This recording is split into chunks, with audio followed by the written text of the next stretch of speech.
তোমালোক সকলোকে বিশ্ব লাৰ্ণিং চেণ্টাৰৰ অন্য এটা ভিডিঅ'লৈ স্বাগতম জনাইছো। আজি আমি এইচএছ ছেকেণ্ড ইয়েৰৰ 2022 চনৰ পৰা 2025 চনলৈকে ইকনমিক্সৰ যোনখিনি শৰ্ট কুৱেশ্যন আহিছিলে পাৰ্ট বিৰ, ঠিক আছে। সো সেইখিনি আমি আলোচনা কৰিম। ইয়াৰ আগত আমাৰ পাৰ্ট 8 আমি যোন ফাৰ্ষ্ট পাৰ্টৰ কুৱেশ্যনখিনি আলোচনা কৰিছিলোঁ, মানে সমষ্টিবাদী অৰ্থবিজ্ঞানৰ কিতাপখনৰ চেপ্টাৰ খিনিৰ 2022 পৰা 2025 অহা কুৱেশ্যনখিনি আলোচনা কৰিছিলোঁ। আৰু আজি আমি 2022 পৰা 2025 চনলৈকে পাৰ্ট বি যি শৰ্ট কুৱেশ্যন আহিছিলে এইখিনি আমি আলোচনা কৰিম, মানে ভাৰতৰ অৰ্থনৈতিক উন্নয়ন কিতাপখনৰ পৰা। সো 2022 চনৰ প্ৰথমটো কুৱেশ্যন আহিছিলে পাৰ্ট বিৰ যে বহনক্ষম উন্নয়নৰ সংজ্ঞা দিয়া, হোৱাট ইজ সাষ্টেইনেবল ডেভেলপমেণ্ট। আৰু এই বহনক্ষম উন্নয়নৰ সংজ্ঞা মই আগৰ ভিডিঅ'টো মই ধুনীয়া ইয়াৰ কৌশলৰ ওপৰত বা বহনক্ষম উন্নয়ন বুলিলে কি বুজা মই ভিডিঅ' প্ৰস্তুত কৰিছোঁ, তোমালোকে চাব পাৰা ভালকে কনচেপ্ট ক্লিয়াৰ হ'বৰ কাৰণে।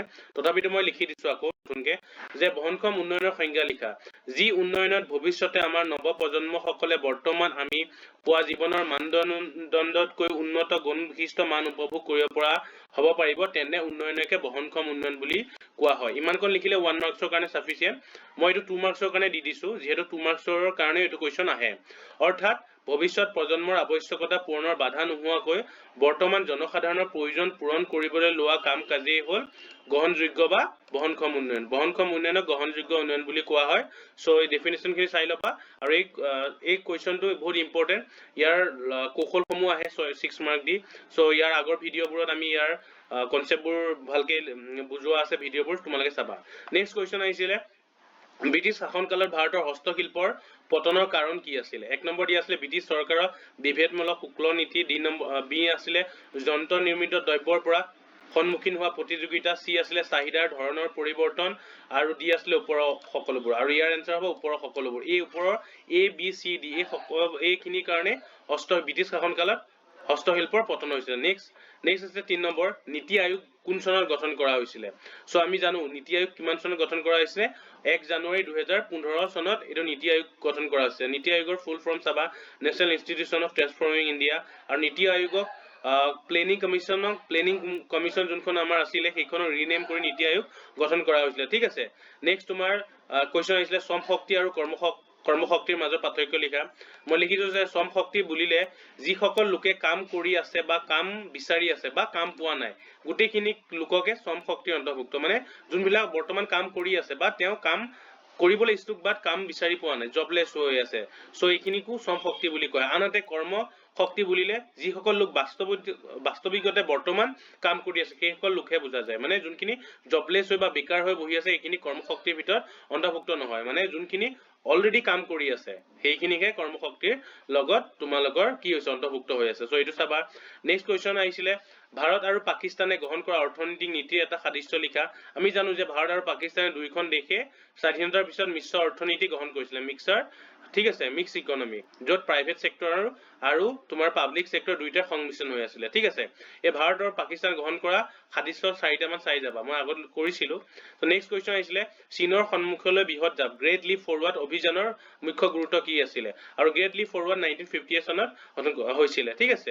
সো ইয়াৰ অপশ্যন দিয়া আছিলে ব্যক্তিগতকৰণ, উদ্যোগীকৰণ, সম্প্ৰসাৰণ, সেৱা খণ্ডৰ বিকাশ আৰু অৰ্থনৈতিক সংস্কাৰ। সো গ্ৰেট লিপ ফৰৱাৰ্ড বা চীনৰ সন্মুখলৈ বৃহৎ জাপ অভিযানৰ মুখ্য গুৰুত্ব বা মুখ্য লক্ষ্য আছিলে উদ্যোগীকৰণৰ সম্প্ৰসাৰণ কৰা। So option B is the correct answer, ঠিক আছে।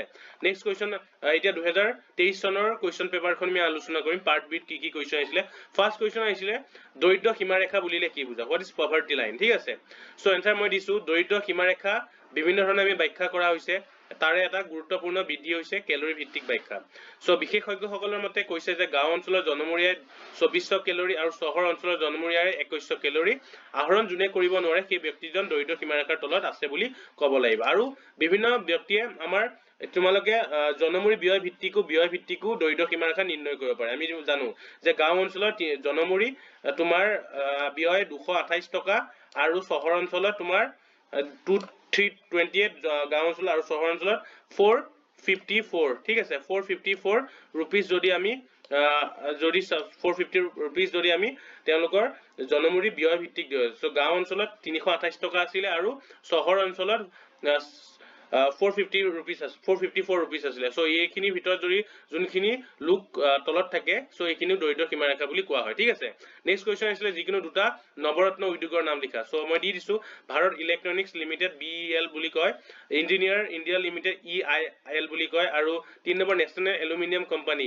NALCO বুলি কয় আৰু বিভিন্ন ধৰণৰ আছে সো এইকিটা চাই যাবা ঠিক আছে নৱৰত্ন উদ্যোগৰ নাম নেক্সট আছে ভাৰতৰ অৰ্থনৈতিক পৰিকল্পনা নিৰ্মাতা বুলি কাক জনা যায় সো ভাৰতৰ অৰ্থনৈতিক পৰিকল্পনা নিৰ্মাতা আমাৰ জৱাহৰলাল নেহৰু কোৱা হয় ঠিক আছে আৰু যদি কয় যে কোনে পৰিকল্পনা কোনটো আয়োগে পৰিকল্পনা নিৰ্মাণ কৰে সো আয়োগ বুলি ক'লে আমি জানো পৰিকল্পনা আয়োগ বৰ্তমান নীতি আয়োগ ঠিক আছে নেক্সট কোৱেশ্চন আছে নিয়োগবিহীন উন্নয়ন বুলিলে কি বুজা সো নিয়োগবিহীন উন্নয়ন বুলিলে এনে ধৰণৰ অৰ্থনৈতিক উন্নয়নক বুজায় য'ত দেশৰ উৎপাদন আয় বা GDP বৃদ্ধি পায় কিন্তু সেই অনুপাতে নতুন নিয়োগ বা চাকৰি সৃষ্টি নহয় বা অতি কম পৰিমাণৰ হয় আৰু তাকে নিয়োগবিহীন উন্নয়ন বুলি কোৱা হয় ঠিক আছে নেক্সট কোৱেশ্চন আছে শক্তিৰ দুটা অপৰম্পৰাগত উৎসৰ নাম লিখা সো সৌৰ শক্তি বায়ু শক্তি অপৰম্পৰাগত শক্তি উৎস তোমালোকে পৰম্পৰাগত শক্তি উৎসৰো চাই যাবা ঠিক আছে আৰু এটা কোৱেশ্চন আহিছিলে এই কোৱেশ্চনটো আছিলে এইটো যে তলৰ কোনটো ওজন স্তৰ ক্ষয়ৰ এটা কাৰণ শব্দ প্ৰদূষণ বায়ু প্ৰদূষণ জল প্ৰদূষণ ওপৰ এটা নহয় আমি জানো যে বায়ু প্ৰদূষণটো কি ওজন স্তৰৰ ক্ষয়ৰ এটা গুৰুত্বপূৰ্ণ কাৰণ ঠিক আছে এইখিনি 2023 চনৰ এইখিনি কোৱেশ্চন আহিছিলে এটা 2024 চনত কোৱেশ্চনখিনি আমি আলোচনা কৰিম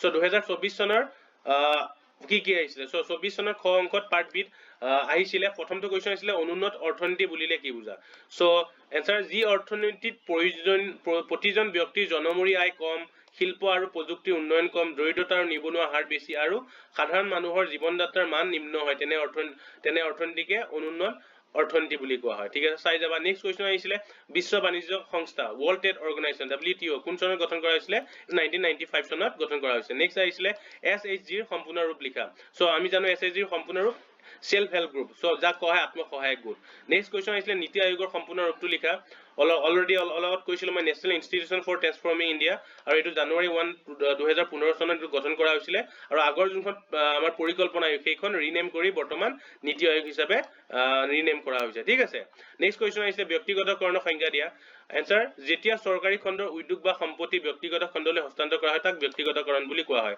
তোমালোকে চাই যাবা ব্যক্তিগতকৰণ কি ঠিক আছে তোমাৰ গোলকীকৰণ বুলিলে কি বুজা উদাৰীকৰণ বুলিলে কি বুজা এইবোৰ চাবা ঠিক আছে এইবোৰ ডেফিনেশন আহি থাকে নেক্সট কোৱেশ্চন আহিছিলে সোণালী বিপ্লৱ জড়িত আছিল এটো একদম ইম্পৰ্টেন্ট কৈছে মৎস্য উৎপাদনৰ সৈতে উদ্যান শস্যৰ সৈতে দুগ্ধ উৎপাদনৰ সৈতে কৃষি উৎপাদনৰ সৈতে আমি জানো সোণালী বিপ্লৱ সদায় উদ্যান শস্যৰ সৈতে জড়িত হৈ থাকে ঠিক আছে সো চাই লবা তোমালোকে so option B is the correct answer এটা নেক্সট তোমাৰ 2025 চনৰ লাষ্ট ইয়াৰ কি কোৱেশ্চন আহিছিলে পাৰ্ট বি ঠিক আছে সো ফাৰ্স্ট কোৱেশ্চন আহিছিলে কৃষি উৎপাদন ক্ষেত্ৰত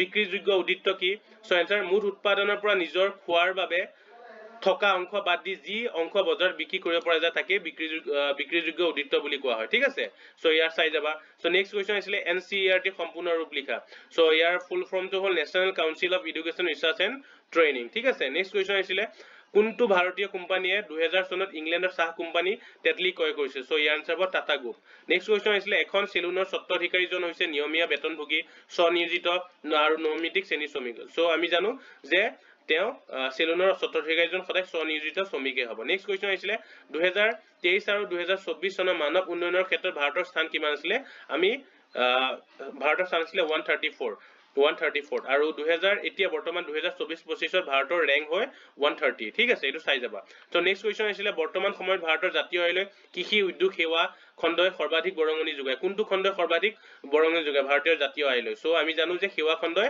বৰ্তমান আমাৰ জাতীয় আয়লৈ সৰ্বাধিক বৰঙণি আগবঢ়ায় সো এইখিনি আছিলে 2022 চনৰ পৰা 2025 চনৰ পাৰ্ট বি অহা শৰ্ট কোৱেশ্চন সো এইখিনি তোমালোকে ভালকে চাবা ঠিক আছে সো নেক্সট ভিডিওত আৰু 2 মাৰ্কছৰ কেনেকুৱা ধৰণৰ কোৱেশ্চন আছিল বা ইম্পৰ্টেন্ট কোৱেশ্চনবোৰ আলোচনা কৰিম ঠিক আছে যদি ভিডিওটো ভাল লাগিছে বা তোমালোকে অলপ হেল্পফুল হ'ব বুলি ভাবিছা প্লিজ চেনেলটো তোমাৰ লগৰ বন্ধু বান্ধৱীসকলৰ লগত শ্বেয়াৰ কৰিবা তেওঁলোকক সাবস্ক্ৰাইব কৰিব দিবা ঠিক আছে ধন্যবাদ